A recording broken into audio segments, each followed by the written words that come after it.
दर्शकवृन्द नमस्कार। कार्यक्रम सुरक्षित नेपालको नयाँ श्रृङ्खलामा यहाँहरूलाई हार्दिक स्वागत छ। म किशोर निरोला। राष्ट्र विपद जोखिम न्यूनीकरण तथा व्यवस्थापन प्राधिकरण र नेपाल टेलिभिजनको संयुक्त प्रस्तुति कार्यक्रम सुरक्षित नेपालमा हामीले नेपालमा हुन सक्ने र जान सक्ने प्राकृतिक र गैर प्राकृतिक विपदबारे यहाँहरूलाई जानकारी दिँदै क्षति न्यूनीकरणका लागि प्रयास स्वरूप हामीले कार्यक्रम निर्माण गर्दै आएका छौँ। साथसाथै प्राधिकरणका हप्ताभरिका विविध गतिविधि समेत लिएर कार्यक्रममा उपस्थित हुने गरेका छौँ। आजको श्रृङ्खलामा पनि हामीले जाजरकोट र रुकुम पश्चिममा गएको पछिल्लो भूकम्प र त्यसबाट सिर्जना भएका विभिन्न खालका समस्या समाधानका लागि प्राधिकरणले गरेका प्रयासहरू लिएर उपस्थित भएका छौँ। दर्शकवृन्द, राष्ट्र विपद जोखिम न्यूनीकरण तथा व्यवस्थापन प्राधिकरणले भूकम्प पीडितहरूका लागि दिइने अनुदान रकमका लागि बनाएको कार्यविधिलाई संशोधन गरेको छ। मुख्य गरी स्थानीय तहहरूलाई विशेष भूमिका दिने उद्देश्यका साथ उक्त कार्यविधिमा संशोधन गरिएको छ भने पीडितको खातामा र पीडितको हातमा समयमै रकम पुगोस् भन्ने हेतुले पनि यो कार्यविधिलाई संशोधन गरिएको छ। कार्यक्रममा यसै सम्बन्धमा तयार पारेको यो विशेष रिपोर्ट प्रस्तुत गर्दैछौँ।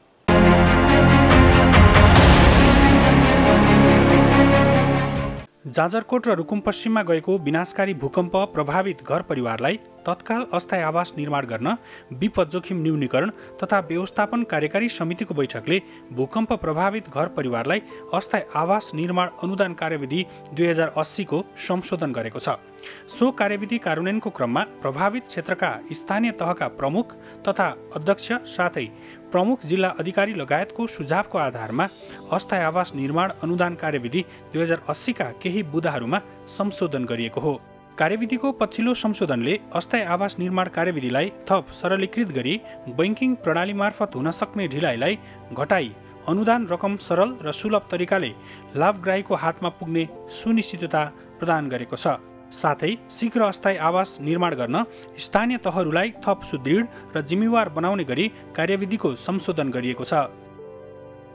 20औं कार्यकारी समितिको बैठकले भूकम्पबाट क्षतिग्रस्त सार्वजनिक भवन तथा संरचनाहरू स्थायी रूपमा तयार नहुँदासम्म अस्थायी संरचना तयार गरी पठन पाठन, स्वास्थ्य सेवा, सरसफाई तथा खानेपानी सेवाका साथै जनतालाई आवश्यक पर्ने सबै सार्वजनिक सेवाहरू सुचारू गर्ने सम्बन्धमा समेत निर्णय गरेको छ।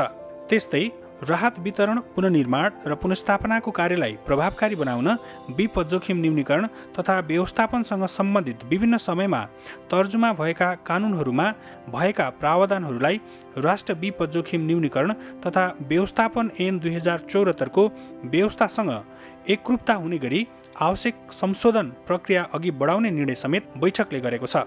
संशोधनपछि कार्यविधिले स्थानीय तहलाई विशेष भूमिका तोकेको छ। अस्थायी आवास निर्माणका लागि वास्तविक लाभग्राहीको पहिचान, छनौट सम्झौता, किस्ता भुक्तानी, सिफारिस तथा भुक्तानीमा स्थानीय तहको भूमिका प्रमुख र नेतृत्वदायी हुने उल्लेख गरिएको छ।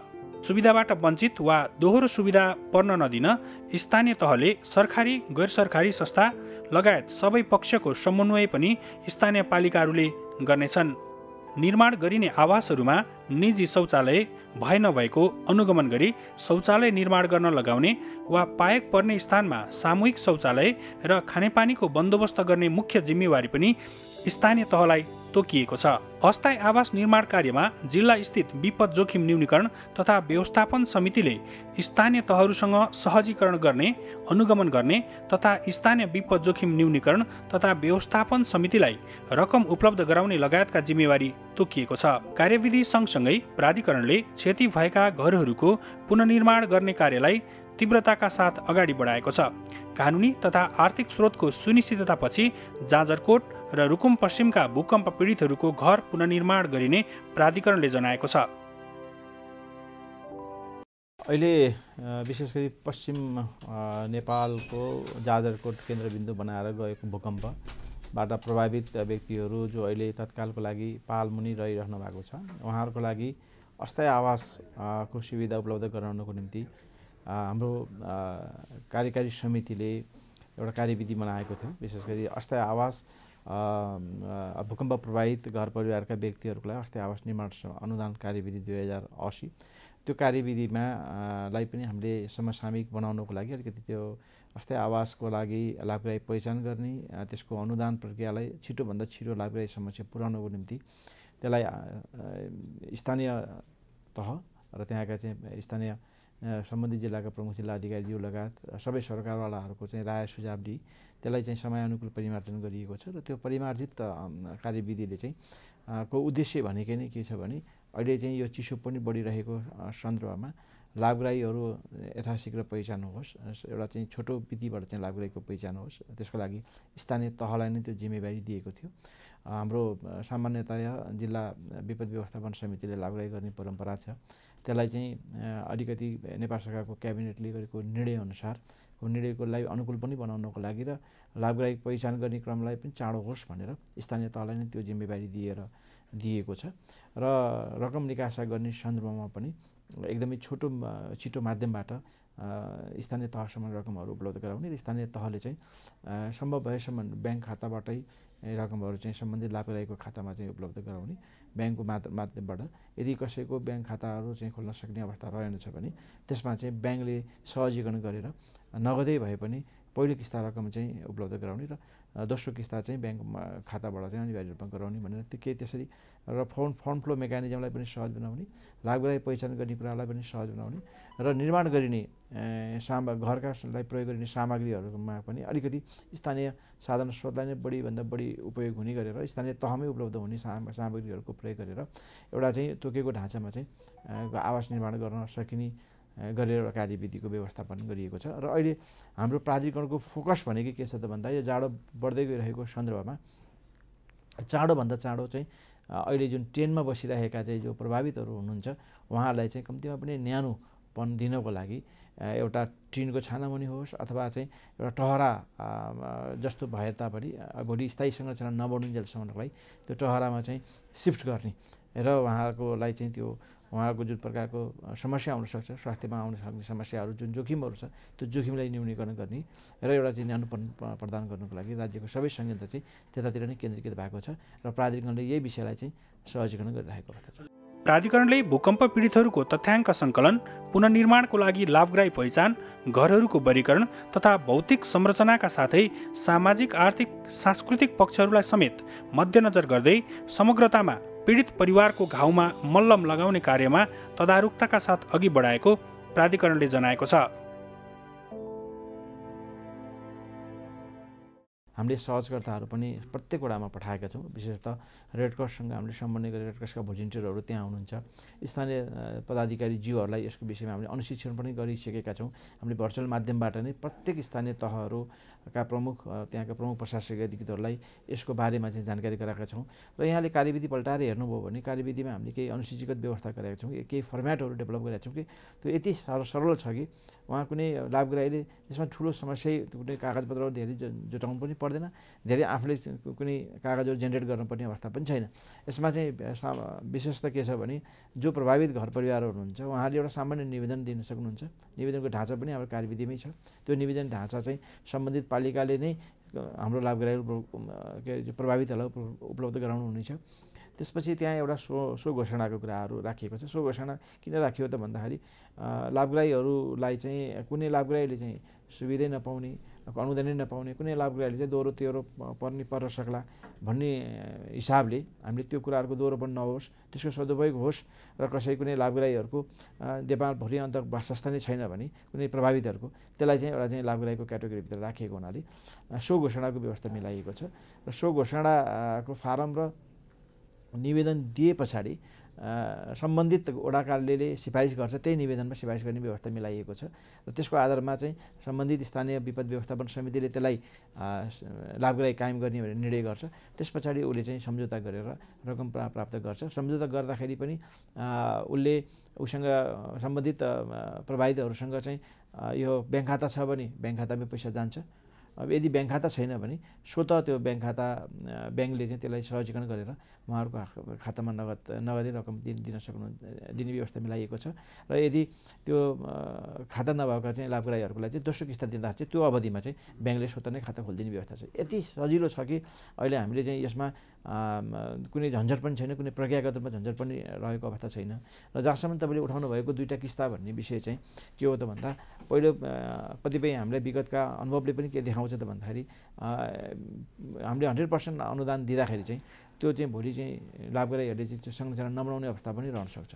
त्यो हिसाबले हामीले पहिलो किस्तामा चाहिँ प्रारम्भमा चाहिँ रकम दिएका छौँ लाभग्राही पहिचान भइसके पछाडि र उहाँले निर्माणको प्रक्रिया सुरुवात गरिसके पछाडि सम्पन्न गर्नै पर्छ भन्ने पनि छैन सुरुवात गरेको भन्ने कुराको एसुरेन्स त्यहाँको वडा कार्यालयले गर्यो भने अनि हामीले दोस्रो किस्ता उहाँहरूको खातामा हालिदिन्छौँ साथसाथै हामीले बुझ्नुपर्ने विषय के पनि छ भने स्थानीय सामग्रीहरूको प्रयोग गर्ने भन्ने विषय चाहिँ यो कार्यविधिले चाहिँ त्यसलाई अलिकति छुट दिएको पनि हुनाले पुराना घरहरूमा आफ्नो जुन साबिकमा भत्केका घरमा भएका मेटेरियल्सहरू पनि उहाँले युज गर्न सक्नुहुने भयो होइन स्थानीय तहमा उपलब्ध भएका जस्तै अन्य काठहरू लगायतका चाहिँ अन्य सामग्रीहरूलाई पनि उहाँले चाहिँ प्रयोग गर्न सक्नुहुने हुनाले तत्कालिक क्यासै चाहिने अवस्था पनि छैन होइन त्यो हिसाबले अहिले दिनुभएको पहिलो किस्ता भनेको उहाँलाई टोकन मनी जस्तो अलिकति काम गर्नलाई सहज होस् भनेर हो र दोस्रो किस्ता चाहिँ काम सुरु भए पछाडि पाउने भएको हुनाले पैसाको अभावमा लाभग्राहीहरूले घर बनाउनलाई चाहिँ रोकिने अवस्था छैन त्यो कुराको हामी एस्योरेन्स गर्न चाहन्छौँ अनि अर्को जहाँसम्म चाहिँ अब भोलि कामदारको कुरा पनि छ त्यहाँ अब भोलि पैसा मात्रै भएर भएन मेटेरियल्स मात्रै भएर भएन काम गर्ने मान्छे छैनन्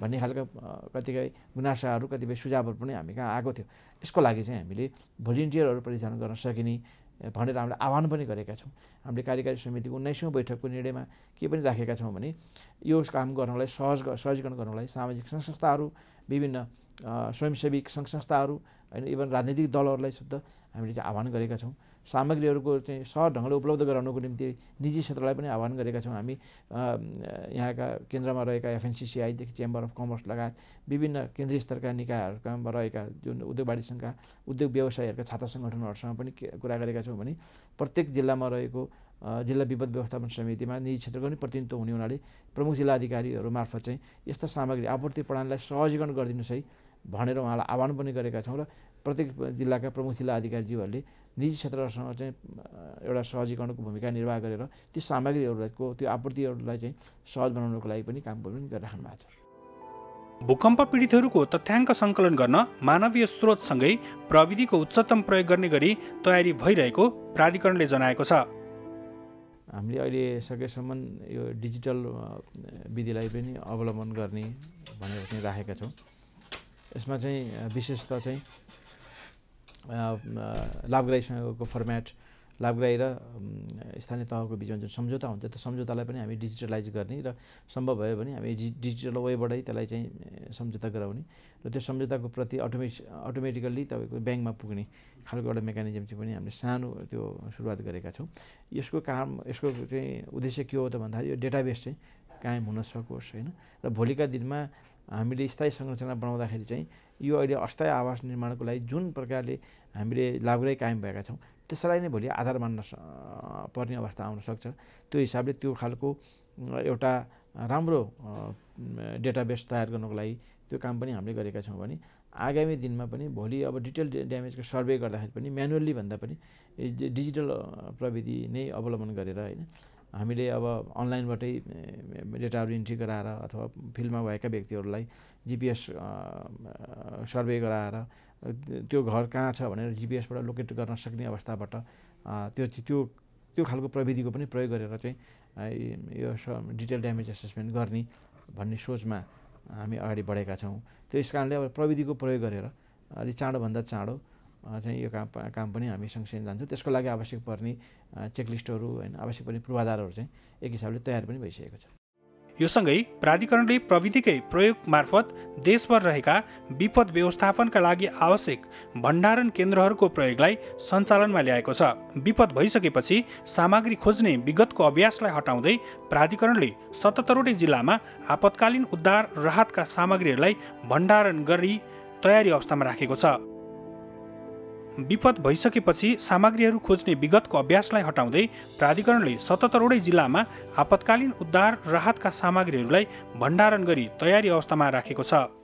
गोदाम भन्ने हाम्रो चाहिँ एउटा वेब प्रणाली छ जो चाहिँ अघि मैले भने सामग्री लिएर मान्छेहरू पुग्नुभयो रित्ते जानु परेन भन्ने तर ती सामग्रीहरू अहिले हामीले आफूसँग भएका त्यो थोरै सामग्री लिएर गयौँ तर हामीलाई हेलिप्याड अब हेलिकप्टरबाट उद्धार गर्नु परेको थियो कतिपय उसको घाइतेहरूको त्यो हेलिप्याडहरू कहाँ कहाँ छन् भन्ने कुरा चाहिँ त्यो godam.gov.np भन्ने हाम्रो चाहिँ रिसोर्स म्यानेजमेन्ट प्रणाली छ त्यो प्रणालीमा गएर यदि हामीले हेऱ्यौँ क्लिक गरेर भने यो कुरा राखिएको छ। जस्तो हेलिप्याड अब यहाँबाट काठमाडौँबाट हेलिकप्टर उड्नु पर्यो कुन ठाउँमा भन्दा फलानु गाउँपालिकाको वडा नम्बर यतिमा फलानु गाउँमा भनेर चाहिँ हामीले भन्यौँ होइन, बिमारी यहाँ हुनुहुन्छ भनेर। तर त्यो जिपिएस चाहिँ अब कहाँनिर हो त हेलिकप्टरलाई थाहा छैन। अब यहाँ लगइन गरेर टक्क हेऱ्यो भने त्यो वडाको सबभन्दा नजिकको हेलिप्याड यहाँनिर छ भनेर हामीले यहीँ देख्न सक्छौँ। अब पाइलटले सोझै यहाँबाट हेरेर त्यही जिपिएसमा चाहिँ गएर ल्यान्ड गर्न सक्नुहुन्छ। उदाहरणलाई मैले एउटा भने, अब यो विपदको बेलामा चाहिँ हामीलाई के चाहिन्छ, एम्बुलेन्स चाहिन्छ, दमकल चाहिन्छन्, ती सामग्री कहाँ छन्? हामीसँग खाद्यान्न छ, लत्ता कपडा छ, न्यानो कपडा छ, नेपाल सरकारको, प्रदेश सरकारको, स्थानीय सरकारको, रेड क्रसको अथवा अरू दात्री संस्थाहरूको पनि चाहिँ गोदाम घरहरू छन्, के छन्, कहाँ छन्, कुन अवस्थामा छन्, त्यो कुराको जानकारी चाहिँ व्यक्तिसँग छ। त्यो व्यक्ति चाहिँ कहाँ छ, त्यसको सम्पर्क के हो, त्यो हामीलाई अहिले जानकारी हुने अवस्था हुँदैन, खोज्नुपर्छ। तर त्यो प्रणाली छ, त्यहाँ चाहिँ सबै कुरा हामीले इन्ट्री गरेका हुन्छौँ। त्यहाँ गइसकेपछि त्यो व्यक्तिको फोन नम्बरसम्म पनि पत्ता लाग्छ र हामीले टक्क क्लिक गरेर हेरेपछि ल सामग्री यहाँ छ, यो सम्पर्क गरेर तुरुन्तै हामीले यसलाई उपयोग गर्न सक्छौँ। यो अहिलेको भन्दा थप प्रभावकारी यसबाट हुनसक्छ। 77वटै जिल्लामा रहेका भण्डारण केन्द्रहरूको सामग्रीबारे इन्टरनेटको माध्यमबाट जुनसुकै ठाउँबाट समेत सम्बन्धित जिल्लाको भण्डारण केन्द्रमा रहेको विवरण हेर्न सकिने व्यवस्था मिलाइएको छ। साथै सहयोग गर्न चाहने दात्री निकायले भण्डारणका सामग्री अवलोकन पश्चात अनलाइनबाट नै प्रतिबद्धता जनाउन सक्ने गरी प्रविधिको विकास गरिएको छ। सामग्रीहरू छ, कतिपय सामग्री डेट एक्सपायर हुन्छ। डेट एक्सपायर भयो भने त्यो त राज्यको लागि लस हो नि त, हामीले किनेको सामग्री हो। त सामग्रीको डेट एक्सपायर हुनुभन्दा अगाडि नै 6 महिना, 5 महिना, 3 महिना त्यहाँ कुन सामग्री हो त्यसको स्तर हेरेर हामीले रिप्लेस गर्न सक्छौँ। त्यो सामग्री सम्बन्धितलाई दियो, उसले त्यो अवधिभित्रै प्रयोग गर्छ। सम्बन्धित समयभित्रै प्रयोग गर्ने ठाउँ पनि हुन्छ नि त, त्यहाँ समयमा यो सामग्री उता प्रयोग पनि हुन्छ। हामीले लामो अवधि भएको अर्को सामग्री रिप्लेस पाउँछौँ। त्यो सामान आएर बस्छ। हाम्रो यो सामग्री खेर जाँदैन गोदाममा भएको, तर अहिले सामग्री डेट एक्सपायर हुन्छ र त्यो चाहिँ प्रयोग गर्न नहुने भएर खेर जान्छ। त्यो अवस्थालाई पनि नियन्त्रण गर्छ। त्यो हामी यसै गरी भएका छैनौँ। अब गरिब नहुने गरिकन हामीसँग एकचोटि भएको सामग्री प्रयोग नगरिकन खेर जान्थ्यो। प्रयोग गरेर मात्रै त्यसको उपादेयता चाहिँ सिद्ध गरेर मात्रै त्यो चाहिँ सकिने गरिकनको यो प्रणाली छ। यो पनि चाहिँ वेब बेस्ड प्रणाली हो। यसलाई चाहिँ जसले चाहिँ सामग्रीहरू किन्नुहुन्छ, दिनुहुन्छ, उपयोग गर्नुहुन्छ, स्टोर गर्नुहुन्छ, उहाँहरूले यसलाई इन्ट्री गर्नुपर्छ। उहाँहरूले चाहँदा, उहाँहरूले माग्दा हामी उहाँहरूलाई यो चाहिँ आइडी उपलब्ध गराउँछौँ र आइडी उपलब्ध गराइसकेपछि यो चाहिँ सामग्रीका विषयमा विवरण उहाँहरूले त्यहाँ प्रविष्ट गर्नुहुन्छ र त्यसलाई हेर्न जसले पनि पाउनुहुन्छ। देखिसकेपछि आवश्यक पर्नेले कल गर्ने, सम्पर्क गर्ने र उपयोग गर्ने कामहरू गर्न सकिन्छ। विपद गइसकेपछि उद्धार राहतमा आवश्यक पर्ने स्वयंसेवक परिचालनको लागि समेत प्राधिकरणले यस अघि नै कार्यविधि निर्माण गरिसकेको छ भने हाल अनलाइन मार्फत त्यस्ता स्वयंसेवकहरू नियुक्त गर्ने र आवश्यक परेको जिल्लामा परिचालन गर्ने गरी व्यवस्था मिलाइएको छ। यो निरन्तर क्षमता बढाउने क्रममा हामीले चाहिँ भौतिक रूपमा, मानसिक रूपमा अनि प्रविधिका हिसाबले यो क्षमता बढाउँदै लगेका छौँ। हाम्रो चाहिँ जस्तो रणनीति छ 1830, त्यसले चाहिँ विपदका बारेमा यो बुझाइका विषयमा विविधता रहेकै कारणले व्यवस्थापनमा समस्या रहन्थे। त्यो बुझाइलाई एकरूपता कायम गर्ने भन्ने एउटा कुरा गर्दैछौँ। यो शिक्षाका माध्यमबाट हामी लैजाँदैछौँ। त्यस पछाडि चाहिँ अब प्रविधिका कुराहरू, प्रणालीका कुराहरू विकास गर्नुपर्ने र अब अहिले चाहिँ हामीले धेरै प्रणालीहरूको विकास गरेका छौँ, प्राविधिक प्रणालीहरू, र ती प्रणालीहरू चाहिँ विकास भएका छन्, तयार भएका छन्, तर यसलाई प्रयोग गर्ने स्तरमा पुगेका छन्, प्रयोग गर्न भ्याएका छैनौँ किनकि भर्खरै तयार भएका छन्। यिनलाई प्रयोग गऱ्यौँ भने हाम्रो क्षमता अर्को स्तरमा अगाडि जान्छ। जस्तो उदाहरणलाई भनौँ, म अहिले त्यो विषय देखाउँला पनि। जस्तो एउटा अहिले त्यहाँ विपद गयो, कसलाई गुहार्ने भन्ने परिस्थिति एउटा रह्यो। त्यो कसलाई गुहार्ने भन्दाखेरि चाहिँ हाम्रो त एनजिओ, आइएनजिओ, विभिन्न दात्री संस्थाहरूले काम गर्दैछन्। त्यहाँ कसले काम गर्दैछ, के विषयमा काम गर्दैछ, उसँग कति पैसा छ, कतिसम्म उसँग आश गर्दा हुन्छ भन्ने कुरा हुन्छ नि। त्यो कुरो चाहिँ अब मान्छेलाई सोध्ने खोज्ने को छ, कहाँ छ, यो परिस्थिति छ अहिले। तर हामीसँग एमडिएसए भनेर एउटा चाहिँ अनुगमन प्रणाली छ। त्यो अनुगमन प्रणाली दाताहरूको, सङ्घ संस्थाहरूको लागि हो र उहाँहरूले आफ्नो कार्यक्रम कहाँ छ, के छ, कति बजेट छ, कति जनशक्ति छन्, कहिलेसम्म त्यो कार्यक्रम चल्छ भन्ने डिटेल कुराहरू त्यहाँ हाल्नुहुन्छ। त्यो हाल्नुभयो भने जहाँसुकै जोसुकैले अनलाइनमै चाहिँ क्लिक गरेर हेर्न सक्छ। mdsa.ndrrma.gov.np क्लिक गरेपछि त्यहाँ त्यो देखिन्छ। यदि अहिले घटना घटेका ठाउँहरूमा पनि यो प्रणाली तयार छ, यो सबै हाल्न सकेको त्यहाँ काम गरेका मान्छेले भए त्यहाँ क्लिक गरेर हाम्रो त्यहाँको मेयर साहबले, अध्यक्षज्यूले, सिडिओ साहबले अथवा वडा अध्यक्षले हेर्दाखेरि यो देखिन्थ्यो फलाना संस्थाको यो रहेछ, उहाँले तुरुन्त कल गरेर त्यहाँ सहयोग लिन सक्नुहुन्थ्यो। एउटा प्रणाली यो तयार छ, उपयोग गर्न बाँकी छ। 1 नम्बर कुरा। 2 नम्बर कुरा, अब अहिले विभिन्न संस्थाहरूले त्यहाँ स्वयंसेवकहरू परिचालन गरिराख्नु भएको छ। अब अघि हामी छलफल गरिरहँदा यी स्वयंसेवकहरूलाई कसरी व्यवस्थित गर्ने, परिचालित त भइराख्नु भएको छ भन्ने जिज्ञासा पनि आएको थियो। हामीले एउटा vms.gov.np भन्ने वेब प्रणाली विकास गरेका छौँ, जुन अहिले हामी त्यहाँ देखाउँछौँ। त्यो प्रणालीमा चाहिँ यो स्वयंसेवकहरूले आफूलाई इन्ट्री गर्नुपर्छ, त्यहाँ दर्ता गर्नुपर्छ अनलाइनमा, केही छैन, खुल्ला रूपमा vms.gov.np मा जाने, त्यहाँ लगइन गर्ने, आफ्नो विवरण भर्ने, सट्टर राख्ने। त्यो भइसकेपछि यी घटना घटेका ठाउँमा राष्ट्रिय रूपमा जहाँबाट जसले लगइन गरेर हेऱ्यो भने पनि कहाँ को हो, कुन क्षमताको, के सिप, के अनुभव भएको स्वयंसेवक हुनुहुन्छ भन्ने कुरा टक्क थाहा पाउँछ। र त्यो स्वयंसेवकले अब उदाहरणलाई भन्नु, अहिले जाजरकोट रुकुममा चाहिँ स्वयंसेवक चाहिएको छ, त्यहाँ गएर क्लिक गरेर हेर्ने बित्तिकै त्यहाँ चाहिँ ब्युरो गठनका व्यवस्थाहरू छन्, कार्यविधि स्वीकृत भएको छ। अनि स्थानीय ब्युरो, त्यो गाउँपालिकाभरिमा कतिजना स्वयंसेवकहरू हुनुहुन्छ, त्यहाँमध्ये उपचार गर्न जान्ने कति, डाक्टर कति, नर्सिङ कति, फिजियोथेरापिस्ट कति, होइन। अनि अब त्यो बाहेक अरू सिपहरू के चाहिन्छ यो विपद व्यवस्थापनमा, त्यो सिपका मानिसहरू कति हुनुहुन्छ भन्ने कुरा त अनलाइनबाटै थाहा हुन्छ। अनि ती उहाँहरूको सम्पर्क नम्बर लगायतको डिटेल हुन्छ र त्यहाँबाट उहाँहरूलाई चाहिँ ल तपाईँले यो समयमा यो काम गर्नुहोस् भनेर अनलाइनमा एसाइन गर्न पाइन्छ। र अनलाइनबाटै त्यो स्वयंसेवकले मेरो काम यो समयदेखि यो समयसम्म यहाँ यो विषय पर्यो भनेर थाहा पाउनुहुन्छ र उहाँले त्यहाँ गएर काम गर्नुहुन्छ। त्यो काम गरिसकेपछि त्यो कामको त रेकर्डै भइगयो, होइन। काम यहाँ एसाइन गरेको छ, फिल्डमा काम भयो कि भएन त्यो थाहा भइहालेछ। अनि त्यसको आधारमा उहाँको मूल्याङ्कन गर्न पाइयो अनलाइन नै। यहाँ चाहिँ कुनै पक्षपात हुने भएन। अब भोलि विपद व्यवस्थापनसँग सम्बन्धित हाम्रा पदकहरू छन्, सम्मानहरू छन्, ती कुरा कसलाई दिने भन्दाखेरि यो प्रविधि प्रणालीमा रेकर्डेड काम गरे मान्छेहरूको त प्रमाण छ नि, तस्बिर छ नि, हो, उहाँहरू मध्येबाट उत्कृष्टलाई सम्मान गर्ने कुराहरू पनि त्यहाँ छ। विपद जोखिम न्यूनीकरण गर्न प्राधिकरणले पछिल्लो समय मानवीय जनशक्ति परिचालनसँगै प्रविधिको उच्चतम प्रयोगमा जोड दिँदै आएको छ।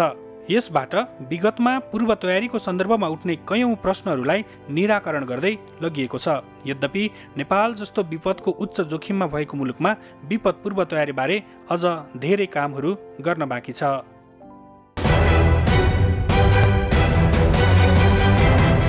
दर्शकबिन, प्राधिकरणले भूकम्प लगायतका अन्य विपदबाट हुन सक्ने क्षति न्यूनीकरणका लागि यति बेला 77 वटै जिल्लामा विभिन्न भण्डारण केन्द्रहरू समेत निर्माण गरेको छ भने ती भण्डारण केन्द्रहरूलाई प्रविधिसँग पनि जोडिएको छ। अर्कोतर्फ आवश्यक पर्ने मानव शक्ति र जनशक्ति व्यवस्थापनको लागि स्वयंसेवक ब्युरोको गठन र त्यसका लागि कार्यविधि निर्माण गरेर काम अगाडि बढाइसकेको छ भने ती कार्यलाई पनि प्रविधि मार्फत जोड्दै लगेको छ। यस अर्थमा प्राधिकरणले पछिल्लो समय प्रविधिको उच्चतम प्रयोग गर्दै विपदबाट हुन सक्ने जोखिम न्यूनीकरणका लागि विभिन्न खालका प्रयासहरू गर्दै आएको छ। हस्त दर्शकबिन्द, आजको श्रृङ्खलाबाट हामी सबै बिदा चाहन्छौँ। अर्को साता नयाँ विषयवस्तुका साथ यहाँहरूमाझ उपस्थित हुने नै छौँ। त्यतिन्जेल यहाँहरू नेपाल टेलिभिजन हेर्दै गर्नुहोला। नमस्कार।